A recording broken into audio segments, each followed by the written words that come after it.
কি করব আমি নাটকটিতে আমাদের বাস্তব জীবনের কাহিনীকেই তুলে ধরা হয়েছে।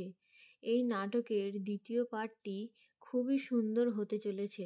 প্রথমেই আমরা দেখতে পাচ্ছি যে কয়েকজন বন্ধু মিলে তাদের কলেজ জীবনের কথা বলছে। তাদের কলেজ শেষ হতে যায়, এখন তারা কি কাজ করবে। তো সবাই একটা একটা করে কাজ বলছে, কিন্তু যে নায়ক সে বলছে সব ভাগ্যের উপরে। তারপরে দেখা গেল তার নায়িকা তাকে ফোন করে ডেকেছে। কেন? কারণ সে তাকে ভালোবাসে এবং খুব শীঘ্রই তাকে বিয়ে করতে চায়। অন্যদিকে আমরা দেখতে পাচ্ছি নায়কের মা নায়কের বাবার জন্য বাড়িতে অপেক্ষা করে বসে আছে।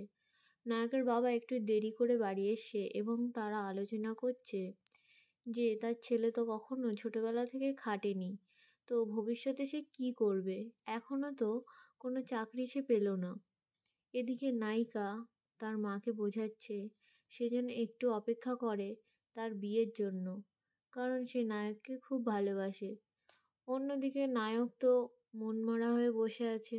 নায়কের বন্ধুরাও তাকে বোঝাচ্ছে যে এক জায়গায় চেষ্টা করে না হলে অন্য জায়গায় আবার চেষ্টা করতে। কিন্তু সে কি করবে?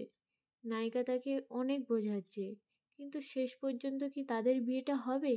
পরের পার্ট হতে চলেছে খুবই সুন্দর।